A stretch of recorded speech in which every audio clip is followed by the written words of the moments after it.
इंसानों की दुनिया में ये असूल तो पक्का है कि जरूरी नहीं कि आप किसी भी चीज के ऊपर पैसे खर्च करें या जिस भी चीज के ऊपर पैसे खर्च करें वो आपको कोई ना कोई रिटर्न जरूर दे। छोटी से छोटी चीज पर भी ये फॉर्मूला अप्लाई होता है और बड़े से बड़े मेगा प्रोजेक्ट के ऊपर भी। मेगा प्रोजेक्ट में आप बहुत ज्यादा होमवर्क करते हैं, बहुत ज्यादा रिसर्च करते हैं, आपको ये पता होता है कि मेगा प्रोजेक्ट के ऊपर कितना खर्चा आएगा, ये किस तरीके से पूरे का पूरा प्रोजेक्ट डेवलप किया जाएगा। लेकिन ये सब कुछ करने के बावजूद आप श्योर नहीं होते कि आपका ये मेगा प्रोजेक्ट उसी तरीके से रिटर्न बैक भी देगा, उतना फायदेमंद साबित हो सकेगा कि जितना आप एंटीसिपेट कर रहे हैं। और मेगा प्रोजेक्ट्स की यही एक बात ऐसी है जो कि इनको थोड़ा बहुत रिस्की भी बना देती है। आज की वीडियो में एक मर्तबा फिर हम एक ऐसे मेगा प्रोजेक्ट की बात करेंगे जिसके ऊपर बिलियंस ऑफ डॉलर्स खर्च हो गए, लेकिन ये मेगा प्रोजेक्ट किसी भी एक इंसान के काम नहीं आया। अब इस मेगा प्रोजेक्ट में क्या चीज खराब हो गई, इसमें क्या मसाइल थे,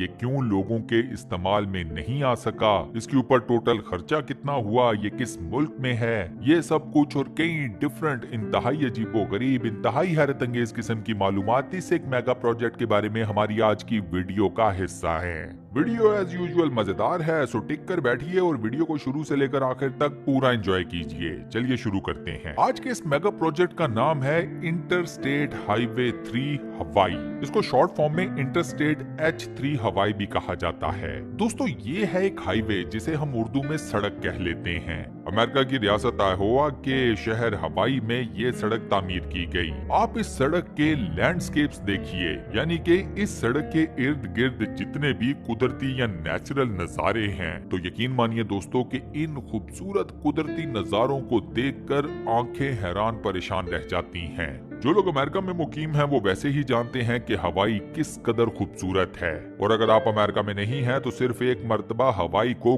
गूगल करके देख लीजिए। यह दुनिया के चंद खूबसूरत तरीन मुकामात में से एक है। 26 किलोमीटर लंबी ये सड़क इन्हीं तमाम खूबसूरत कुदरती नजारों के बीच में से गुजरती है। आप हैरान होंगे दोस्तों कि जब ये सड़क तामीर की जा रही थी तो तब एक कंसर्न ये भी शो किया गया था कि कहीं ऐसा ना हो कि इस सड़क के ऊपर लोग अपनी गाड़ियां बीचों बीच रोकें और कुदरती नजारों को देखने के मजे लूटने शुरू हो जाएं। अब इससे नुकसान क्या होगा कि लोग सड़क के ऊपर गाड़ियां रोकेंगे तो गाड़ियों की कतारें लग जाएंगी। इससे इस हाईवे के ऊपर मौजूद ट्रैफिक का निजाम दरहम बरहम हो जाएगा।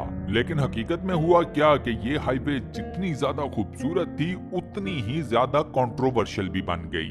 दोस्तों, इस खूबसूरत सड़क को बनाने का पहला प्रपोजल आया था 1960 में। उन जमानों में इस सड़क को बनाने के पीछे सिर्फ और सिर्फ मकसद था डिफेंस स्ट्रेटजी, यानी कि ये सड़क बनाई जा रही थी दिफाई उमूर के पेश नजर। उस वक्त इस हाईवे ने कनेक्ट करना था पर्ल हार्बर नेवल स्टेशन को, जो कि जजीरे की साउथ साइड के ऊपर मौजूद था, टू मरीन कोर बेस जो कि जजीरे की ईस्ट साइड के ऊपर मौजूद था। अब जैसे ही 1960 में इस सड़क की तामीर का काम शुरू हुआ तो इस सड़क के खिलाफ मैदान में उतर आए इन्वायरमेंटल ग्रुप्स। इसके अलावा इस जगह के जितने भी मुकामी लोग थे वो भी इस सड़क के बनाए जाने के ऊपर बिल्कुल खुश नहीं थे। इन्वायरमेंटल ग्रुप्स और मुकामी लोगों का सिर्फ एक कंसर्न था कि ये एक बहुत बड़ा प्रोजेक्ट है, ये इस इलाके की तमाम तर खूबसूरती को खत्म कर देगा। हुकूमत ने इस एहतजाज के सामने हथियार डाल दिए। इस सड़क का जितना भी रूट था उसे दोबारा से मॉडिफाई किया गया। इन्वायरमेंटल ग्रुप्स के जितने भी कंसर्न्स थे उनको दूर किया गया और फिर इस सड़क की तामीर का काम दोबारा से शुरू किए जाने का प्लान बनाया गया। इन सब चीजों को स्ट्रीमलाइन होने में लग गए 26 साल। 1986 में इस हाईवे को बनाने के लिए दोबारा से सरगर्मी शुरू की गई। कांग्रेस के सेनेटर्स ने इसके ऊपर बहस की। इस हाईवे को इन्वायरमेंटल लॉज के नीचे से निकाला गया और 3 साल बाद यानी कि 1989 में इस सड़क को बनाने का काम प्रॉपरली शुरू कर दिया गया। ये हाईवे कंप्लीट हुई 1997 में जाकर। प्रपोजल के टाइम से लेकर इस हाईवे को मुकम्मल तौर पर कंप्लीट होने में लग गए 37 साल। अब दोस्तों, अमेरिका के अंदर इस एक सड़क को इंजीनियरिंग मार्वल भी कहा जाता है, क्योंकि इंजीनियर्स के लिए इस सड़क को बनाना किसी भी तौर पर कोई आसान काम नहीं था। ट्रेन ऐसी थी या यूं कह लीजिए कि जमीन ऐसी थी कि उसके ऊपर इस किस्म की सड़क को बनाना ऑलमोस्ट इम्पॉसिबल काम था। ऊपर से आपने ये भी जहन में रखना था कि इस सड़क को बनाते वक्त इर्द गिर्द मौजूद तमाम तर कुदरती नजारे जूं के तू कायम रहे, उन्हें किसी भी किस्म का कोई नुकसान ना पहुंचे। यही वजह थी कि इस सड़क को बनाने के लिए state of the art material, state of the art machinery और इंतहाई एडवांस किस्म की टेक्नोलॉजी का इस्तेमाल किया गया। इस हाईवे के ऊपर multiple state of the art tunnels को भी तामीर किया गया। अब इस हाईवे को लेकर जिस इनिशियल बजट का ऐलान किया गया था वो था 250 मिलियन यूएस डॉलर्स, लेकिन चूंकि इस हाईवे की तामीर में वक्त काफी ज्यादा बर्बाद हुआ, इसका जो भी राउट था उसे भी कंप्लीट तौर पर चेंज किया गया। उसके अलावा जो state of the art machinery, जो जदीद तरीन टेक्नोलॉजी इस सड़क को बनाने में इस्तेमाल हुई, इन तमाम हर्डल्स की वजह से इस सड़क को बनाने में जो टोटल खर्चा आया वो बना 1.2 बिलियन यूएस डॉलर्स, यानी कि प्रपोज्ड लागत से 4 गुना ज्यादा।